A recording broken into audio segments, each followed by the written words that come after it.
Assalamualaikum warahmatullahi wabarakatuh. Perkenalkan nama saya Rasid Fadilah, NPM 10060321184 dari program studi farmasi. Kali ini saya akan memaparkan tentang karya tulis ilmiah saya yang berjudul Identifikasi Keberadaan Mikroba dalam Ulcer pada Penderita Diabetes.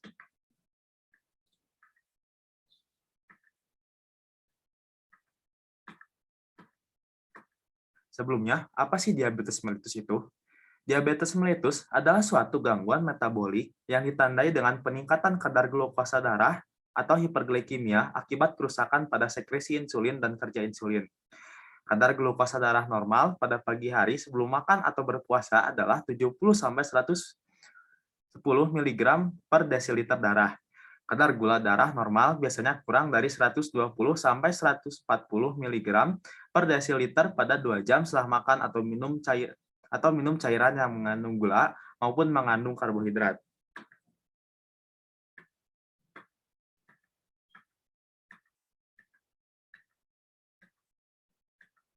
Diabetes mellitus sendiri memiliki beberapa penyebab, diantaranya adalah hereditas. Adalah peningkatan kerentanan sel-sel beta pankreas dan perkembangan antibodi autoimun terhadap penghancuran sel-sel beta. Yang kedua adalah lingkungan dan perubahan gaya hidup. Kekurangan protein kronik dapat mengakibatkan hipofungsi pankreas, infeksi virus Coxsackie pada seorang yang peka secara genetik. Ada juga kehamilan, kenaikan kadar estrogen dan hormon plasental yang berkaitan dengan kehamilan yang mengantagoniskan insulin. Keempat, usia dan obesitas. Usia di atas 65 tahun cenderung mengalami diabetes mellitus. Obesitas dapat menurunkan jumlah reseptor insulin di dalam tubuh. Insulin yang tersedia tidak efektif dalam meningkatkan efek metabolik.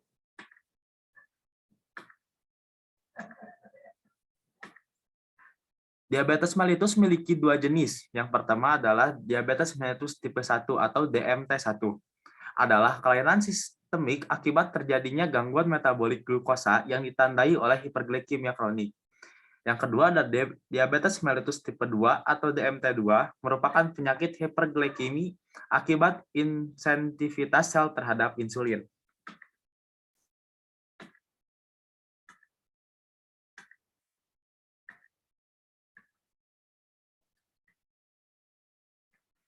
Patologi dari diabetes mellitus. Definisi insulin mengakibatkan penggunaan glukosa menurun sehingga menyebabkan kadar glukosa dalam plasma tinggi atau hiperglikemia.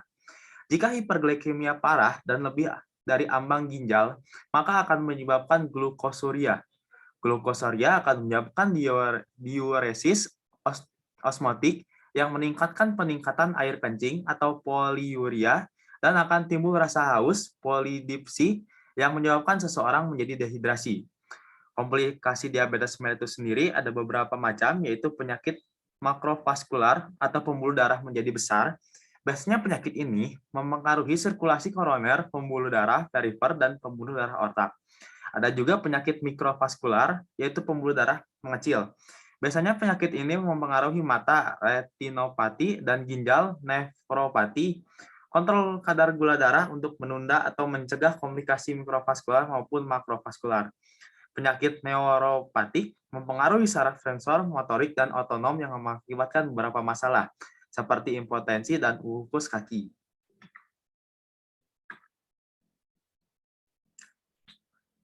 Ulcer.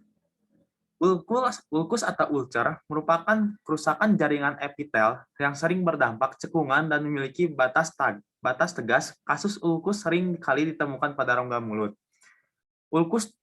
Ulkus dapat dibedakan dengan erosi berdasarkan tingkat cekungan, karena ulkus lebih dibandingkan dengan erosi. Ulkus traumatis merupakan lesi sekunder yang berbentuk ulkus, yaitu hilangnya lapisan epitelium hingga melebihi membrana basalis dan sampai mengenai lamina proparia yang diakibatkan oleh trauma. Ulkus traumatikus merupakan sebuah manifestasi umum dari penyakit autoimun, kekurangan gizi, faktor traumatik, dampak dari alergi, dan faktor iatrogenik. Ulkus traumatikus dapat terjadi pada usia berapapun dan jenis kelamin apapun.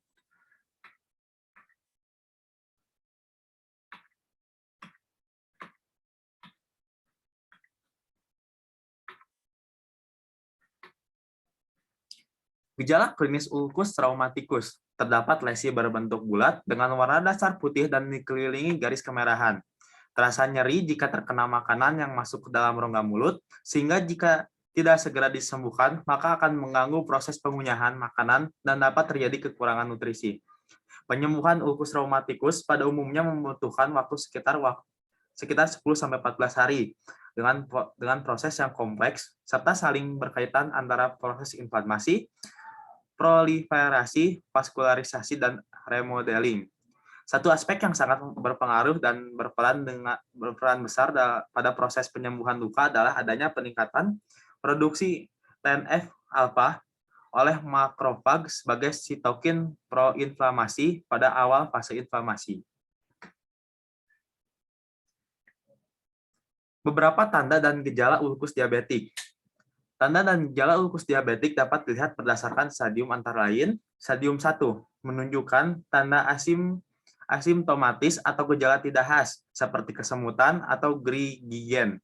Stadium 2 menunjukkan claudicatio intermittent, contohnya jarak tempuh menjadi pendek. Stadium 3 menunjukkan nyeri saat istirahat. Stadium 4 menunjukkan kerusakan jaringan karena anoksia, nekrosis, dan ulkus. Patofisiologi ulkus diabetik. Neuropati perifer, neuropati sensorik perifer, di mana seseorang tidak dapat merasakan lagi luka merupakan faktor utama penyebab ulkus diabetes.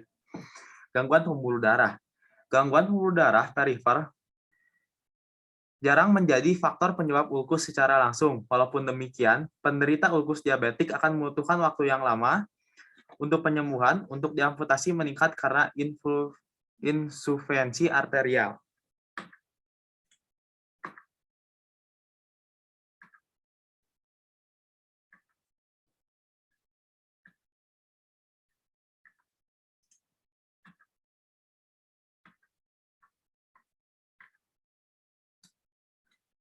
Adapun jenis penelitian yang saya lakukan adalah penelitian deskriptif untuk mengidentifikasi bakteri aerob penyebab ulkus pada pasien diabetes mellitus dengan melakukan identifikasi di laboratorium dengan metode kultur. Metodenya dengan persiapan penelitian, persiapan alat dan bahan, prosedur kerja, pengambilan sampel ulkus, identifikasi bakteri, pewarnaan gram, tes reaksi biokimia, dan terakhir pengolahan dan analisis data. Hasil penelitian yang dilakukan, bakteri mempunyai bentuk bulat dan bergerombol dan mempunyai pigmen berwarna kuning. Warna kuning pada pigmen karena bakteri membentuk pigmen lipokrom yang menyebabkan koloni tampak berwarna kuning keemasan dan kuning jeruk. Pigmen kuning tersebut membedakan dari bakteri-bakteri yang lain. Pada uji katalase yang dilakukan didapatkan hasilnya positif dengan menghasilkan gelembung-gelembung udara karena adanya pemecahan H2O2 oleh enzim katalase yang dihasilkan oleh bakteri itu sendiri. Didapatkan juga hasil identifikasi pada sampel ulkus diabeticum dengan hasil Staphylococcus aureus dengan ciri-ciri koloni bulat, ada pigmen berwarna kuning, warnaan gramnya didapatkan Coccus gram positif, bergerombol, serta uji koagulasi dan katalisnya didapatkan positif. Yang terakhir, hasil uji koagulasi terhadap isolat yang memperfermentasi manitol yaitu koagulasi positif dengan ditunjukkan adanya gumpalan.